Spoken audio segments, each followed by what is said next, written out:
We are in the slums area of Uganda. Complete chaos.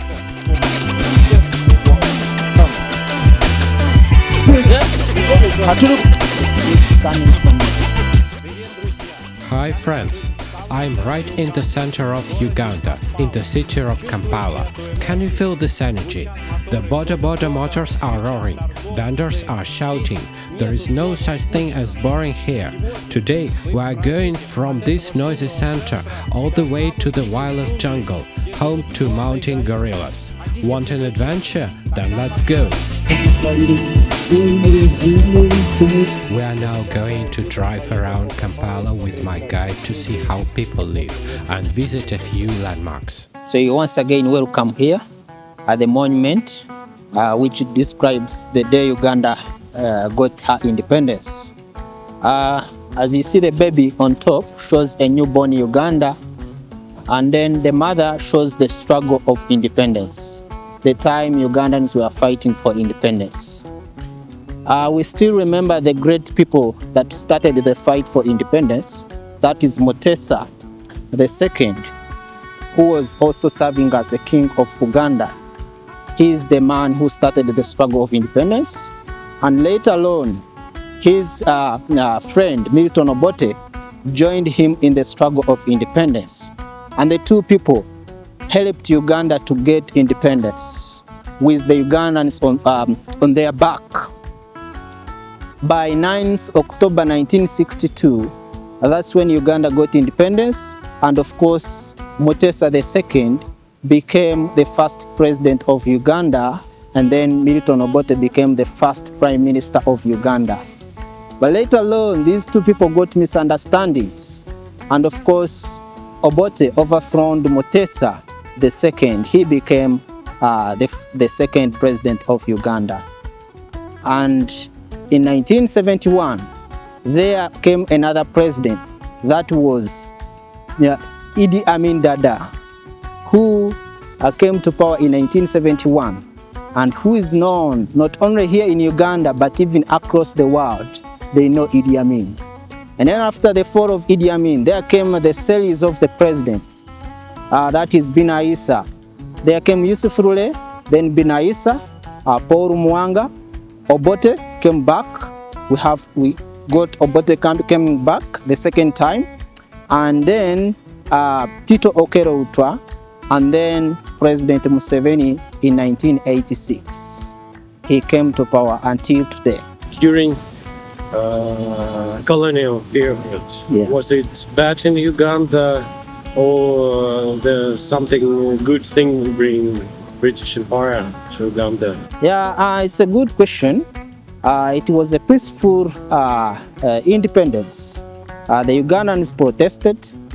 They created political parties, that is UPC, Uganda People's Congress. There was Kabaka Yeka, it was another party. And the two parties are the ones that led Uganda to independence. And of course, the British gave up in a peaceful way. Yes, it was a peaceful independence. We're at the largest taxi park in Kampala, the so-called Old Taxi Park. From here, buses depart to all cities in Uganda, as well as to nearby cities in other countries, such as Nairobi and others. So we are at the taxi park, the old taxi park in Kampala. It covers 1.9 acres of land. Thousands of cars in Kampala come here, they park here, and they serve over 200,000 passengers on daily basis. This car operates 24 hours. That is from morning up to again the day that comes in the morning. So everyone enjoys the taxis. People will always find their taxis wherever they read on the signposts. These taxi parks have signposts on top. So wherever the car is ready, they put a signpost on top with the places where the car is heading. They take 14 people, but as you know, because of a lot of people, everyone will be like, want to enjoy the taxi, and they exceed in the number to 17 people or 16 people.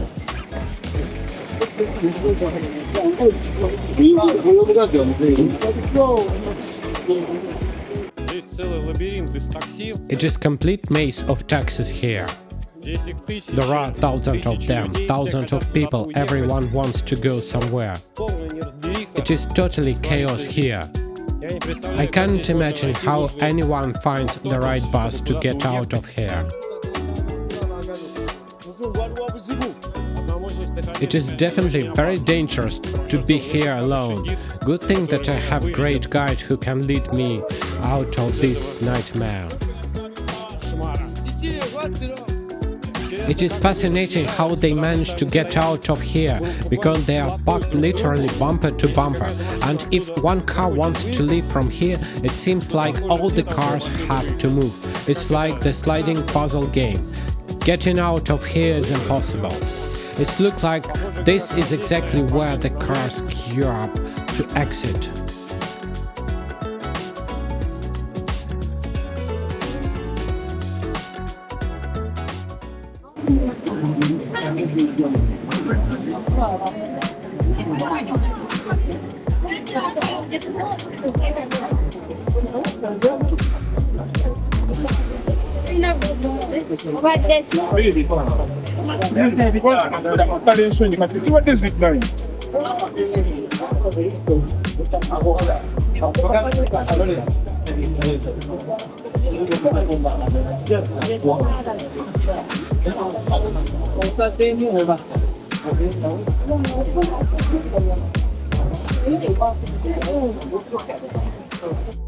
They've prepared chapati with egg and vegetables for us.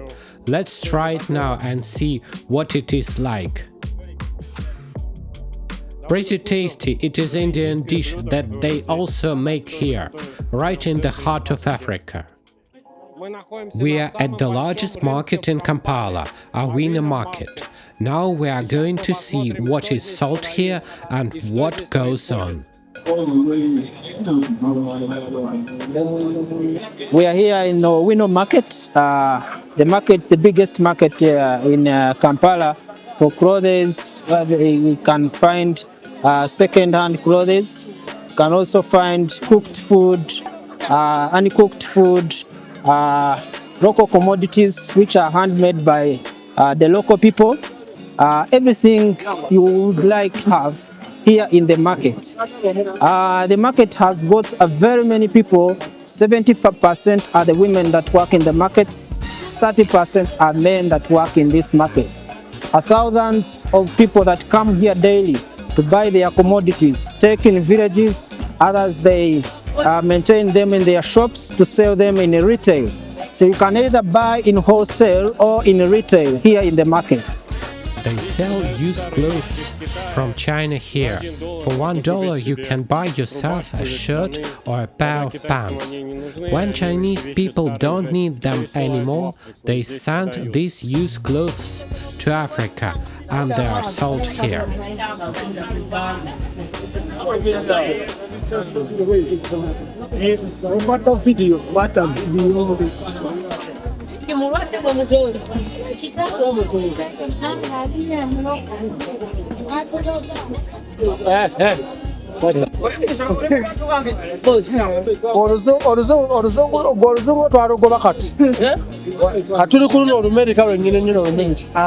Thank you for coming.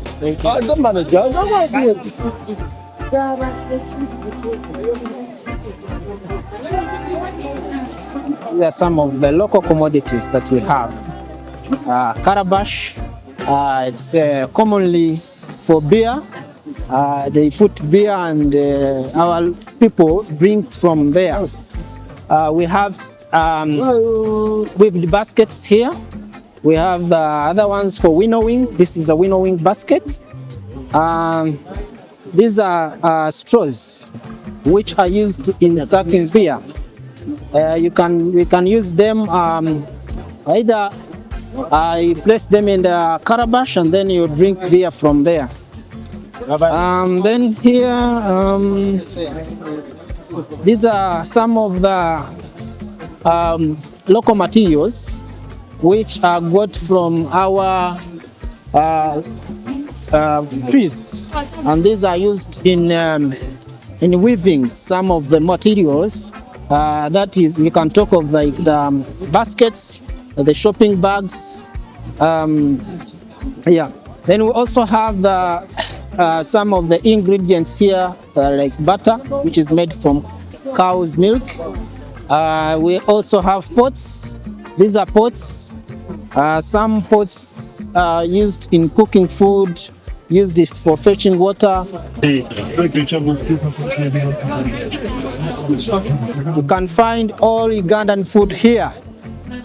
You want matoke, you want to enjoy cabbage, you want to enjoy beans, you want to enjoy fruits like mangoes, passion fruits, jackfruit, all those the kind of food you can find in this market.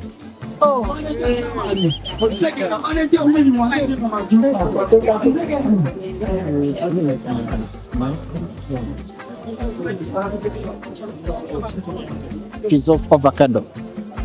There is the big size, we have the small size, and these avocados are got in, you can find these avocados in different parts of Uganda.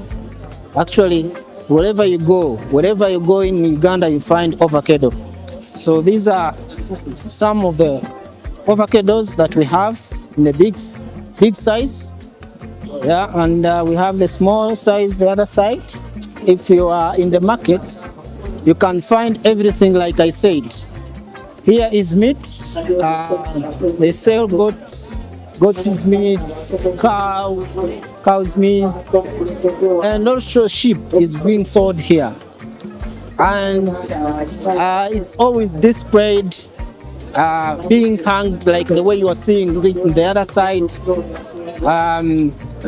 People come, they buy in kilos, you just order. If you want 1 kilo, 2 kilo, even 10 kilo, they give you. It's where people come and basically buy their meat, they take home and cook.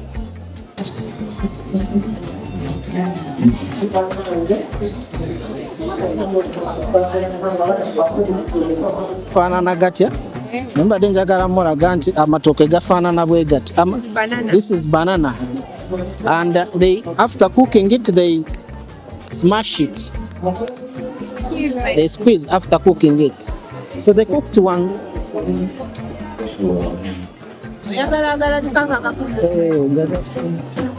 The cooked one is here. Come. This is the cooked one. The cooked matoke. Yeah. So that is the staple food we eat here. It's the staple food. Yes. You are going to give me soda? It's okay.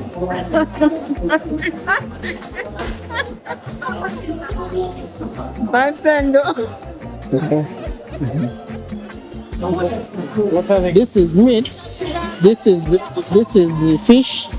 The other one is meat. So that is meat. Fish, meat. Other beans, maybe beans we can see it from where? Beans.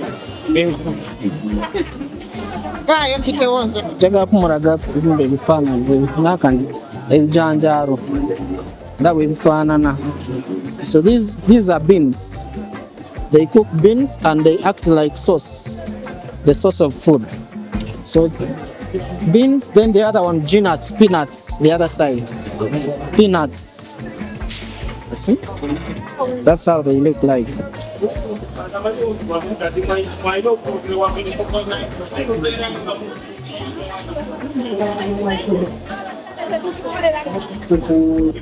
think that was the end of the market tour. The last section was the food, where they sell food.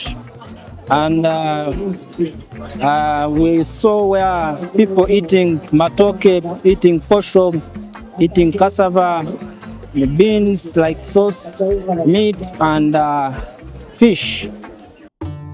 We have arrived at the largest mosque in Kampala, built by Gaddafi. We'll now go inside and see this mosque. Welcome to the National Mosque. the headquarters for the Muslims in Uganda. This mosque was built by Gaddafi, the late former president of Libya, in 2002, and he completed the construction in 2006. And then he came back in Uganda in 2008 to open it officially. Before Gaddafi constructing the mosque here, there was another mosque which was built by Idi Amin in 1971. Idi Amin was the third president of Uganda. He came to power in 1971.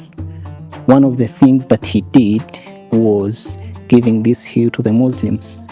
And in 1972, Amin started constructing a mosque from this very place. Unfortunately, Amin was toppled from power in 1979 before finishing the construction that he had begun from this very place. So the construction stopped for over 20 years. From 1979 up to 2001, when we invited Gaddafi and the head of Muslims, that is the Mufti, Sheikh Shaban Ramadan Muwaje, requested him to construct another mosque. So he demolished the old mosque that was built by Idi Amin, and he started this mosque from scratch. The mosque is number 4 in Africa, and it's number 1 in Sub-Saharan Africa. It carries 25,000 people. It has 2 levels, the level which is up and the level which is on ground. The level where we are, it's where we perform our Friday prayers and also Eid prayers. Then the ground level, it is where we perform our 5 daily prayers. The mosque has got different designs that modifies the European, the African, and the Asian art, or you can talk of the Arabian art. The chandeliers were imported from Egypt. The curves on top of the roof were carved by Moroccans. And the writings on the walls were designed by the Arabs. Those are the people from Saudi Arabia. So from aside, those are 99 names of God. We meditate those names to seek protection, to seek guidance from God. And then in front there are other sculptures from the Holy Book. The glasses, they were from Italy, representing the European art. The wood, it was from Democratic Republic of Congo, representing the African art. The mosque has 2 sections, and there is a section for the ladies which is upstairs, and also the section for the men where we are standing right now. There are other 2 special sections that I would like to share with you. There is a section on the right side, that is where the Imam stands to preach. It takes him 30 minutes, and he uses different languages: Luganda, English, Kiswahili, Arabic. After preaching from there, he comes in front of the mihrab, where he stands to lead the prayers.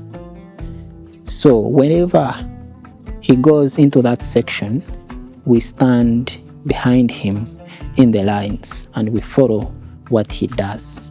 It's a section that tells us the direction to Mecca. We are now climbing to the tallest minaret in Kampala, and we'll see what the city looks like from a bird's eye view.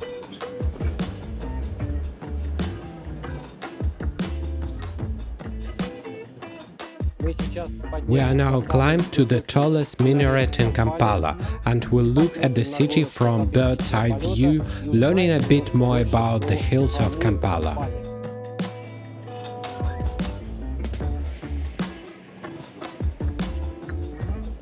We are at the top of the minaret. I'll just take you through the 7 hills of Kampala. Where we are is the first hill, or the Kampala. Well, it's where the name Kampala came from. It came from the word Kasubi Kampala, which means a hill of impalas. So literally the name came from the animal called the impala. It was the home of impalas before the town, And when the British came, they chose this hill as their camping site. And of course, they couldn't easily speak the local name Kasubi Kampala. They could say Kampala. So that's where the name came from, Kampala. And the economic development started within here, other hills, like the second hill, which has a street coming from this very hill. That is Makerere Hill. It's where we find Makerere University, the biggest university in East Africa and the oldest university in East Africa. It started in 1922. It is 102 years. The university is on record. There are very many presidents that started from there. You talk of Julius Nyerere, the late former president of Tanzania, Mwai Kibaki, the late former president of Kenya, Milton Obote, the second president of Uganda. Those are some of the people who studied in Makerere University. The second here is Namirembe. That's where we find the church of the Anglicans, and it was the home to the first missionaries, the one that came from England. Here,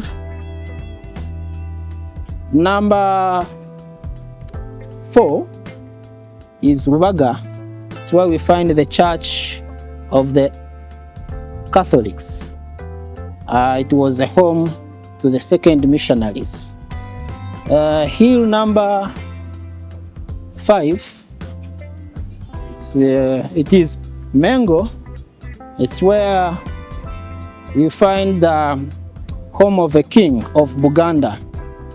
The white building in the forest, that is the house of a king. The kings, that is the 36th king. The kingdom has lasted for 800 years. And then hill number 6 is Nakasero. The upper part of Nakasero is more administrative.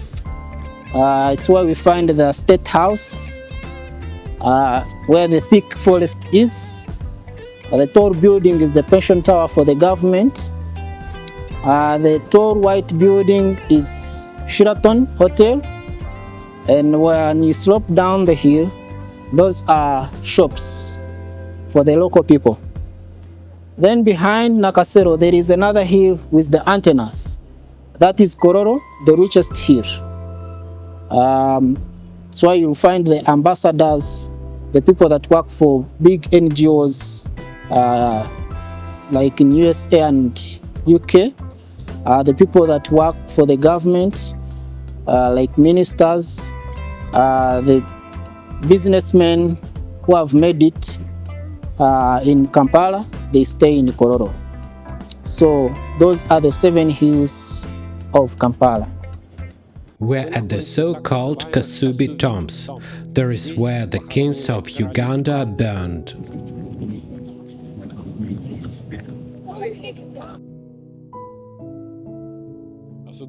School children have come here to learn about the history of their country. Yes, my name is Fauzi. I am a guide at Kasubi Tombs, World Heritage Site that was declared by UNESCO in 2001. Kasubi Tombs is a burial ground for the past 4 kings of Buganda Kingdom. Making it unique, you'll get to know the history of these 4 kings just under one roof. Where we are standing is an entrance house known as Bujabukula. The king that built this palace, which is now a tomb, is known as Mutesa I. This was his first structure he put in place in the year 1882. He migrated from Rubaga, a village that is 5 kilometers away from here. Rubaga had been invaded by a strange disease known as smallpox. They did not have medicine to treat the disease. The only option was looking for another settlement.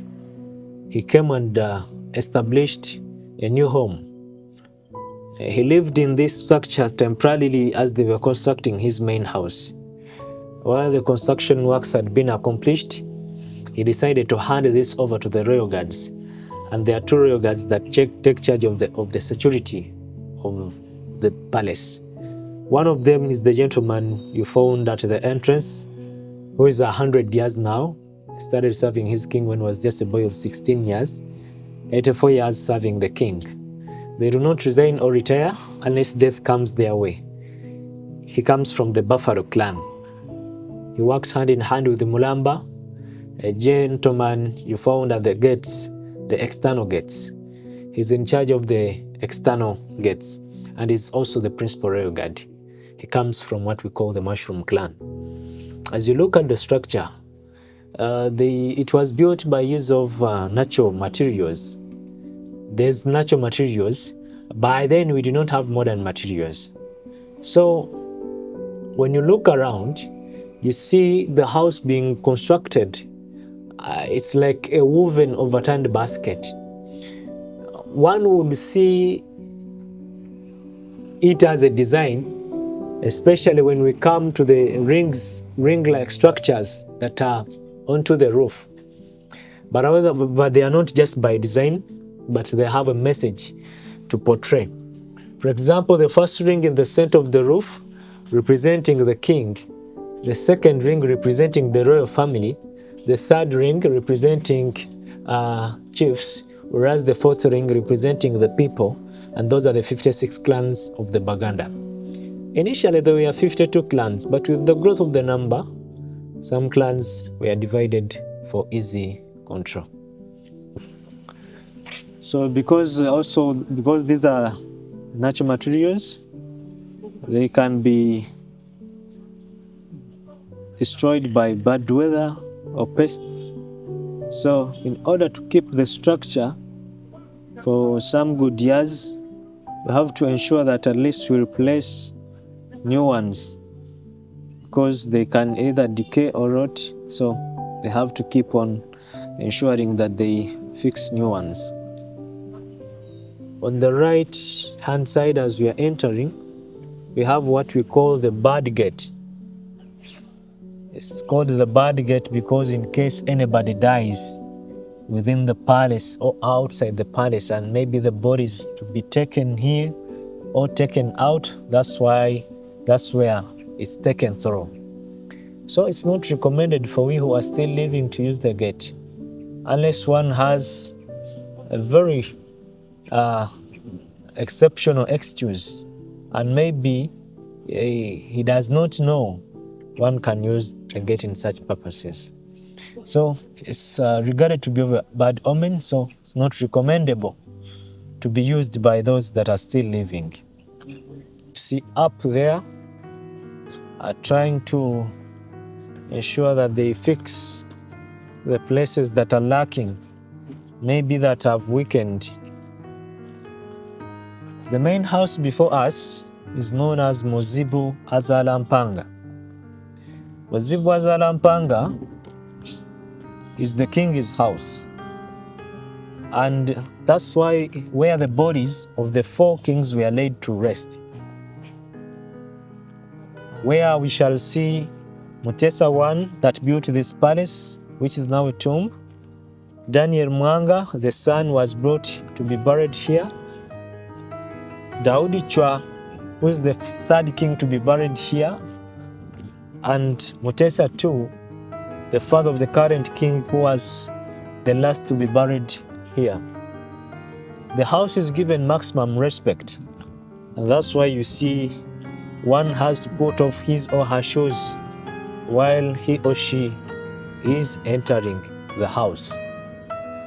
And also it has its do's and don'ts, where pregnant women cannot enter, Women in their menses or menstruation period cannot access the house.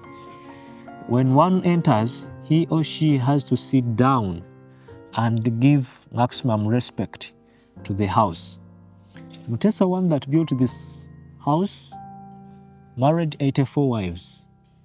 And note that all the wives lived within the palace, and note that all the wives lived in the house at the same time. The wives had their rota, where one could come, serve a month, go, then the other will have to come in. So no woman had monopoly over the husband. They had to share their husband. The houses you see around are for some of the favorite relatives and also favorite wives that we shall be able to see. Yes, let's proceed. Ekiva ku muti oguyitibwa omutuba era nga ab'ekika kino baazibwa nti bw'okomaga kigaziwa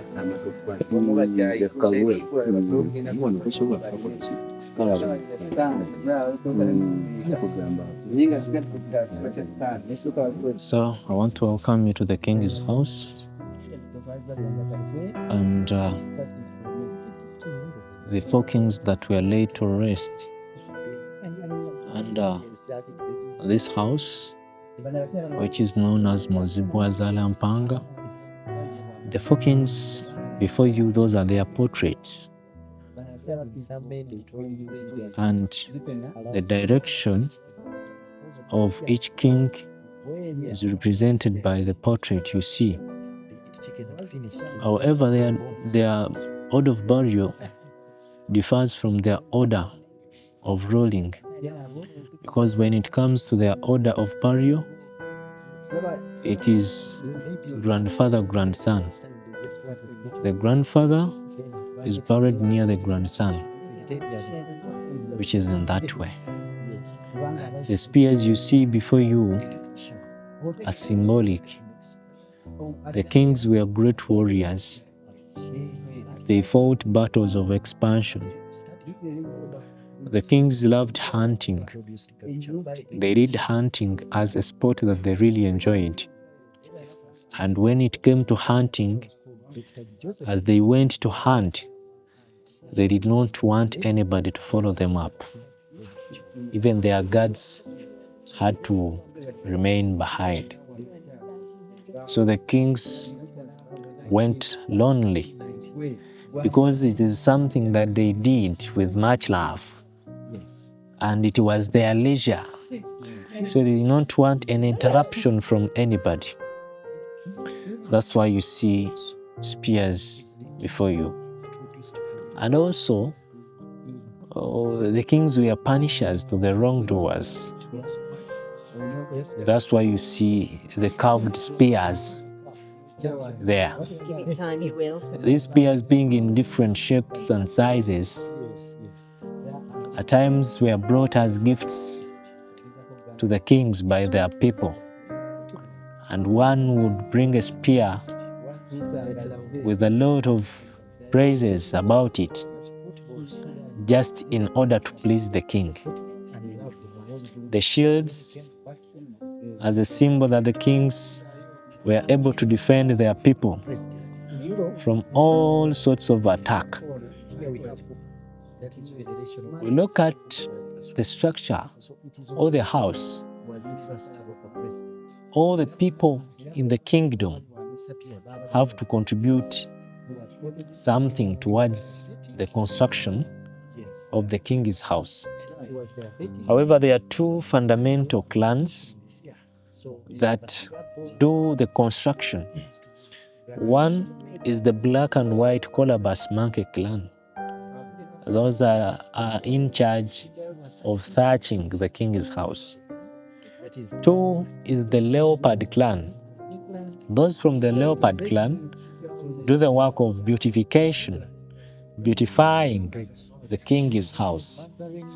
And if you're not from that specific clan, you are not allowed to do the role of the other clan, because each clan does its work or its role, performs its role to a top notch. They ensure that at least something that they've done is really commendable. So, with accepting other clans to interfere their roles, may end up that one comes to do something bad just to tarnish the image of the other clan. This house is divided in about 3 segments. This open area where we are seated, usually where the kings welcomed their visitors from, in case the king, when we talk about the king, one king ruled from this place. The others were only brought for burial. So this is where the king usually welcomed his visitors. Just like you could see these young boys and girls from school have come to learn about their culture and norms. So this house also has bedrooms for the wives as the second segment. Where we are seated, there are 2 bedrooms this side and 2 bedrooms the other side. Because the kings are 4, even the wives have to be 4. It's a living heritage whereby if a wife passes on, she will be succeeded by the niece, and she will still has to take on the role of being a wife or a mother in the king's palace. The Baganda respected their kings whether still living or not, in that things that we do have to portray respect to the kings. Just like we could enter, you have to still keep in a respectful manner. As even when we get out, the men do not show backs or their backs to the kings. In the beautification, we use the backcloth material. This is a material that is made from the bark of a fig tree, now being used as a primary material in designing the king's house. It's also a UNESCO product. It was approved by UNESCO. So in 2005, the backcloth was believed that any king without a backcloth is a king without power. So it was very essential in the lives. Even when it came to funerals, it wouldn't miss. When it came to special functions, the backcloth could not miss. When we get to the 3rd segment, this is the place where the bodies of the kings were laid to rest. Behind that curtain wall is where the bodies of these 4 kings were laid to rest. This is what we call a sacred imaginary forest. We who are not part of the royal family cannot exceed this limit. It's only those from the royal family that can exceed the limit to go see their kings. And also, maybe the custodians of the royal regalias of the kings can also go there. And also those that are doing the construction works have an exceptional excuse to go there. The same way we saw the rings in the other house, we have the same rings in this house. Over here, we shall at first recognize the 3 rings: the king in the center of the roof, the royal family, the chiefs, and the rest of the rings, plus the pillars, represent the people. At least each clan is represented under a ring or a pillar.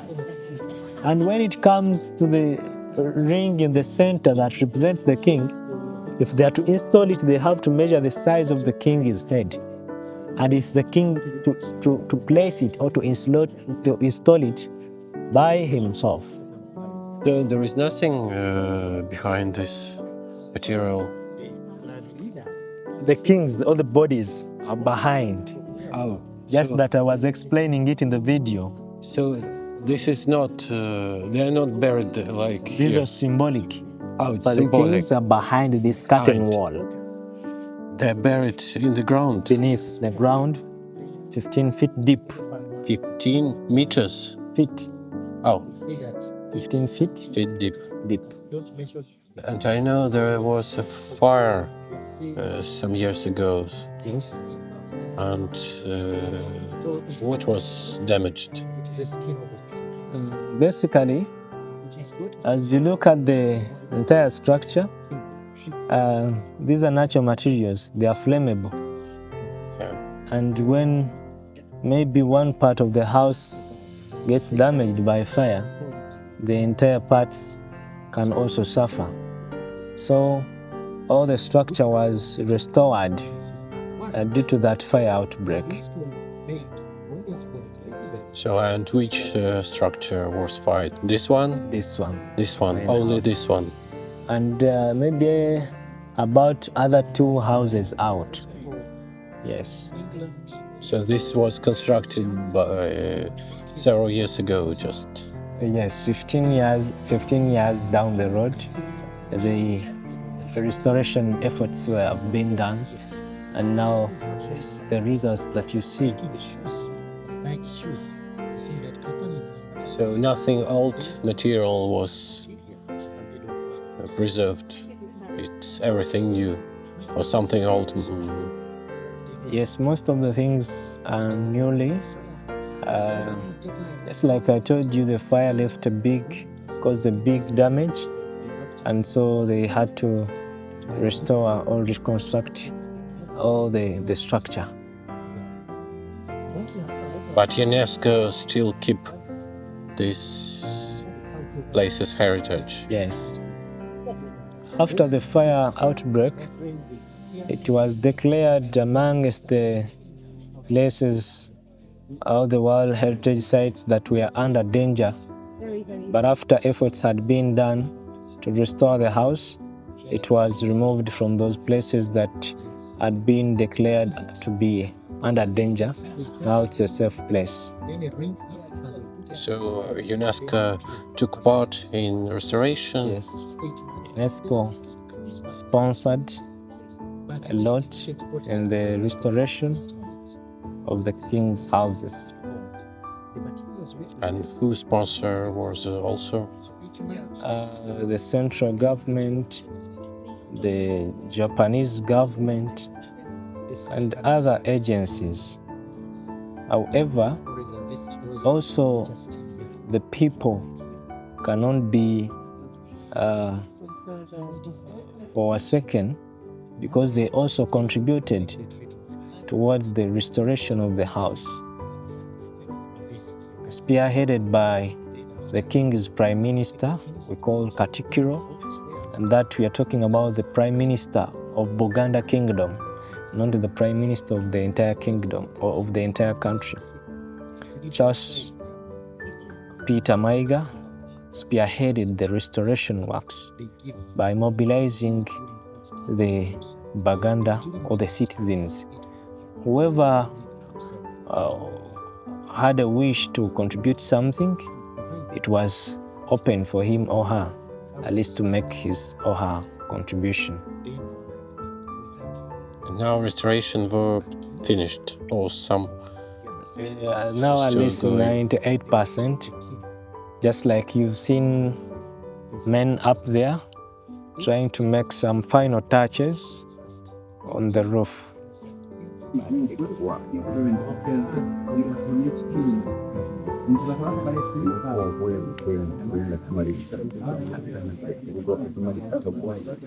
Yes, this is part of the restoration, and they are making final touches on the house. Since it is grass, at least after a period of 5 years, they have to ensure that they put new dry grass. It has to be dry. They do not have to use raw grass in the restoration. So they are now making final touches. 98% of the works have been accomplished. So as you can see, the grass is put in sunshine in order for it to get dry, just like you can see. And They are making some renovation on some of the houses around. Just like you see the people making effort to ensure at least everything is in good shape. We're in the slums of Uganda, which are the poorest area of Uganda. This district is called Katanga. Now we will see how people live here. So we are here in the slum area, Katanga. We're just going to take you through the slum area. I'll just talk about the condition in the slum area. There are challenges like the trench of water that goes through the slum area, whereby at some time people get diseases like malaria, they get typhoid because of this stagnant water here. There are small houses compact together where you find like one room having like 6 people to 8 people. It's also another challenge which people are facing in the slum area. There is also the challenge of limited education. Children are being idle. At the end, they get married at a young age, 15, 16. Boys, they're also idle. At the end, they will be taking drugs, which is not good. There is another challenge whereby the businesses that are being conducted here, they are not also much good. I look at their common business, small shops. Look at the pharmaceuticals, the small pharmaceuticals with limited medicine. It's also another challenge. Although there are some favorable situations that really favor these people. Yeah, you talk of those people with limited money, because the services here are very cheap. You can get a room at a cheap price. That's why people go for this place. It is very easy to manage the life, though the life is not always easy at the other side. But of course, to those who earn little, they can manage to be here. And right through the middle of this village flows a stream like this one. They use it as a sewer. The smell here is terrible. You could catch any kind of disease here because the water is very, very dirty.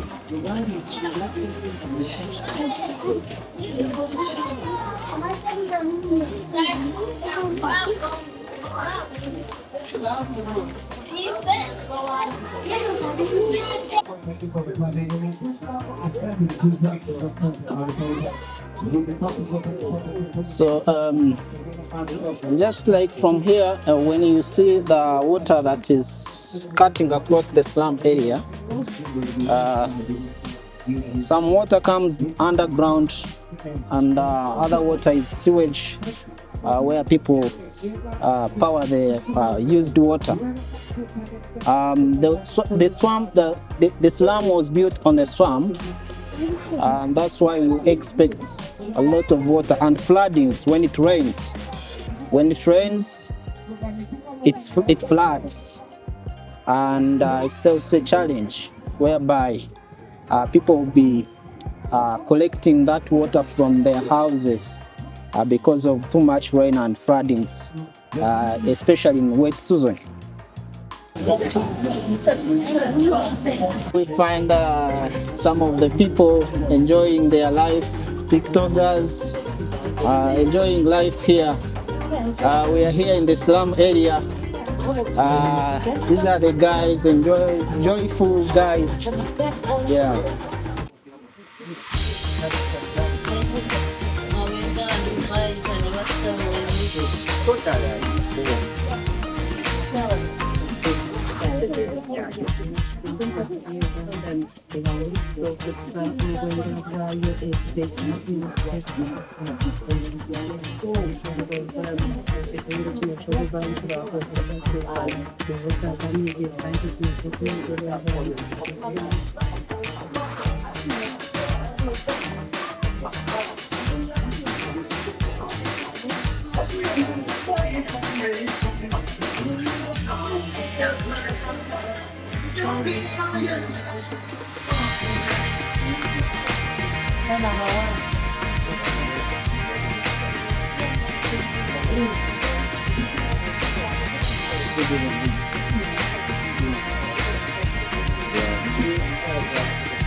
Oh, For someone to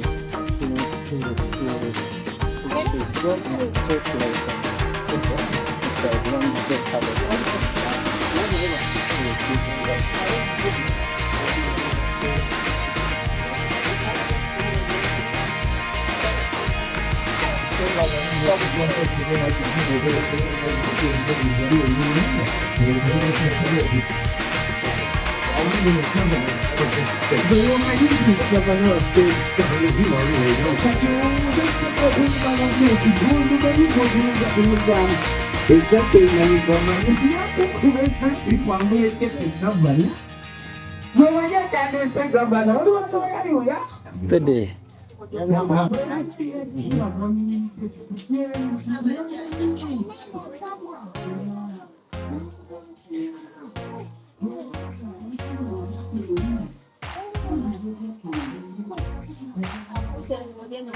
Hey. hello. Hello. Hello.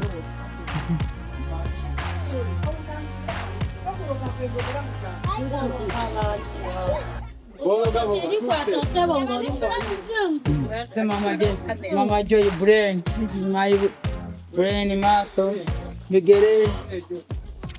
Oh, this is my brain. Mozibere, munda beko.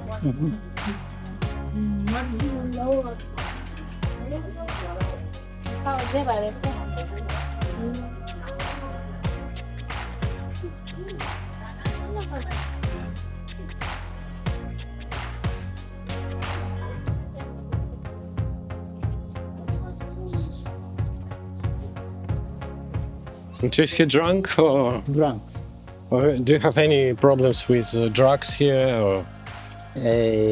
Yeah, the drugs, especially those people who take marijuana.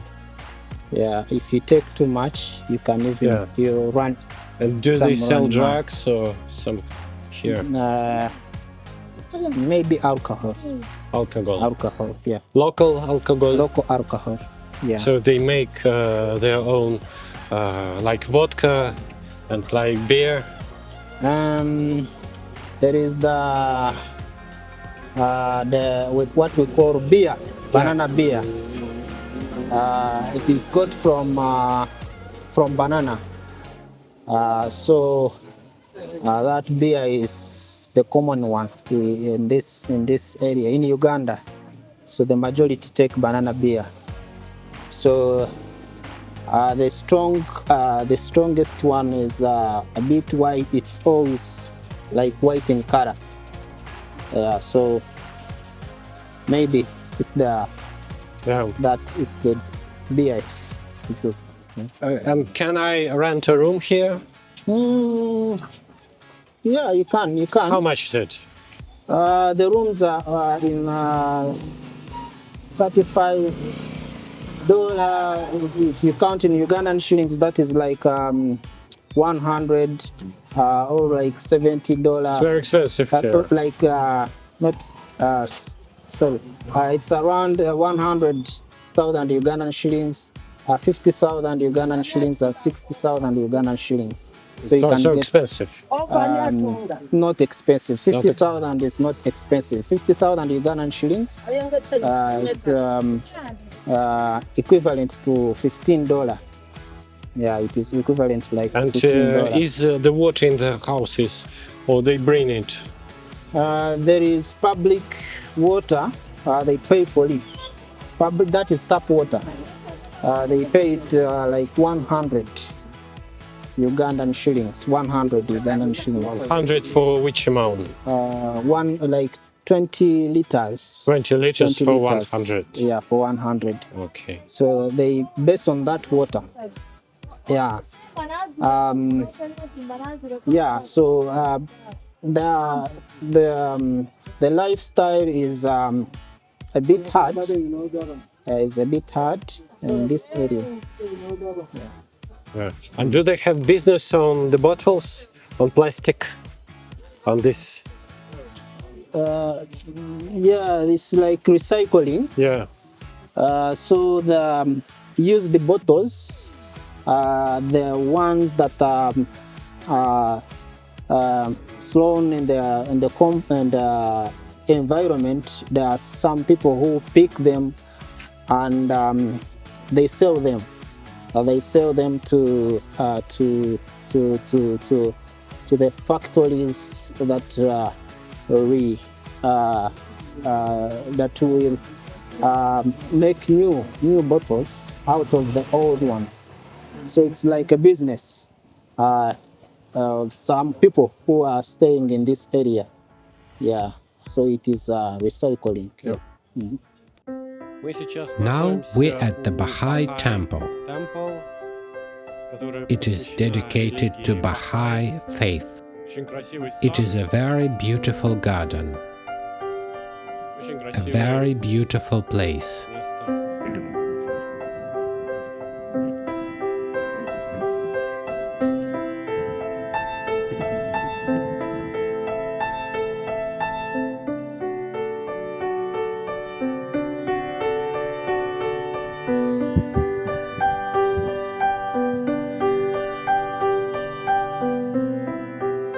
We're standing next to the breadfruit tree. This is how the fruits grow right on the tree.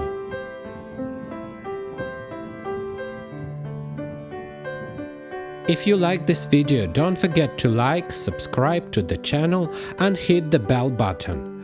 I'm off to continue traveling through Uganda. Until next time.